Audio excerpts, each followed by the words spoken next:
I'm Chantelle Nicholson and this is the Great British Chef Signature Series. For me, there's nothing more kind of magical than having something really fresh. I really love Asian cuisine, Indian flavours, Vietnamese, Chinese as well. And I really like to champion and support the independents because I think they're really important for us. I really like the challenge of being able to use something that you normally would waste, and it's very much the ethos in our kitchen at Treadwell's.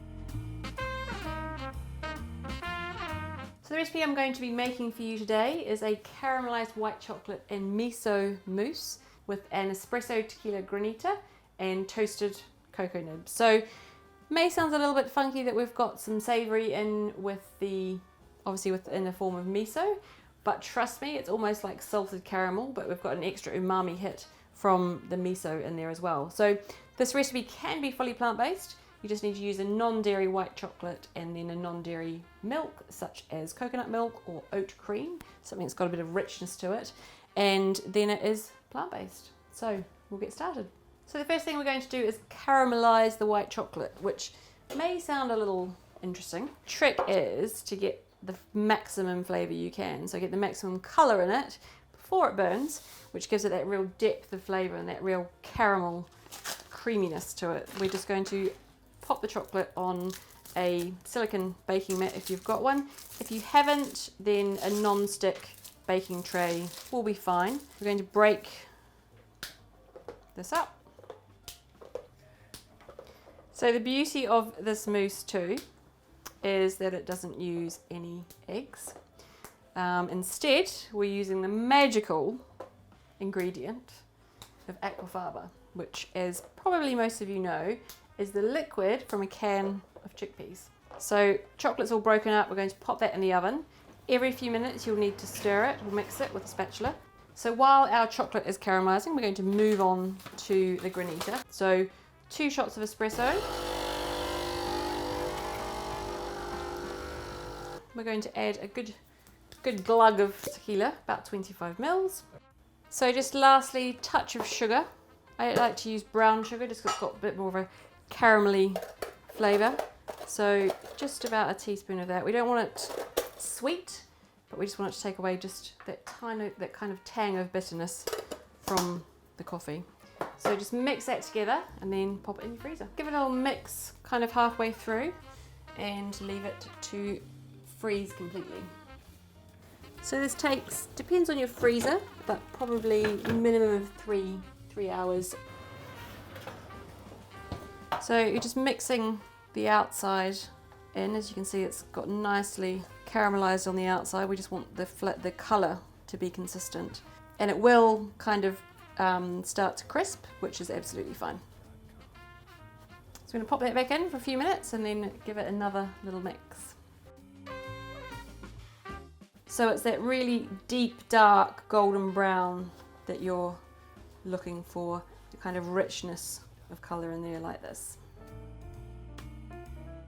Okay, so we're going to pop that into a beaker because we need to blend it to be able to mix it to the cream or the coconut milk that we're adding.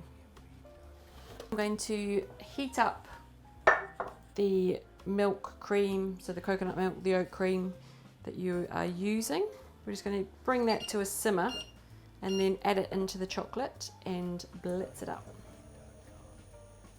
So straight into the beaker over the top of the chocolate. Again, make sure you get it all out because it will affect the recipe if it's not the correct quantities. So last but not least, we're going to add the miso paste, which, as I mentioned, is just going to give it a real depth of flavour, a little bit of saltiness in there, so it's a bit like salted caramel. So a good teaspoon of miso paste, and then we're going to blend it all together.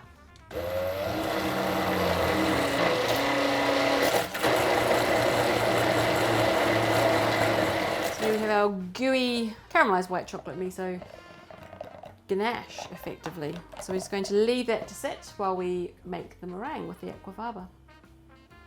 So aquafaba is a very, very magical ingredient. And what I also love about it is it's normally a waste product. It's normally something you throw down the sink. But you can create amazing things with it. Magic, alchemy. Just strain it through a little sieve just to remove any little chickpea remnants that may be in there. This does not taste like chickpea, by the way. That's been a comment a lot of people have made to me, but doesn't it taste like chickpea? No, it doesn't. You can't even detect that it's from chickpeas. So now we're going to get a little bit noisy with our whisking of our meringue. So I actually read about aquafaba meringues on Twitter, and I just kind of thought it was one of those things that was purporting to be like something, one of those kind of interchangeable things that wasn't particularly interchangeable. But I tried it and I made some meringues in the kitchen at Treadwell's and was kind of really blown away. So it's become a pretty vital part of my cooking repertoire, I would say. So you want the meringue to be super stiff before we add the xanthan. What the xanthan will do is stabilise it and keep those air bubbles in. And the way that you activate xanthan gum is through motion. So we need to get it whisking heavily for about a minute or two, and you'll see it just kind of tense up.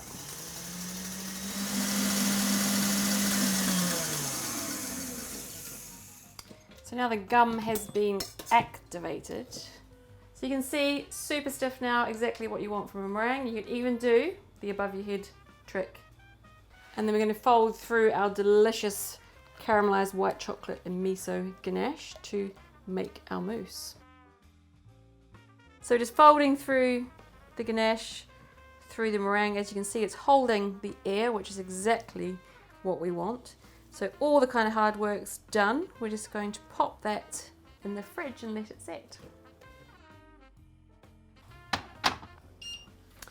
So we're going to toast off these cocoa nibs. Again, it just really intensifies their flavour, makes them a bit more nutty, kind of slightly smoky. So they start to go a little bit shiny, so they lose their kind of dull edge, I assume because the fat starts to come out with the heat. So we're just going to roughly chop the cocoa nibs. They can be a bit kind of intense and in terms of flavour and also in texture if you kind of get a big chunk of one. So we just want to break them down slightly so it's more of a subtle crunch when you're eating the pudding. So our caramelised white chocolate and miso mousse has been chilling in the fridge, getting nice and kind of set up so that we can scoop it out and plate it. Here we have our espresso and tequila granita. So what we need to do for this is just scrape it with a fork.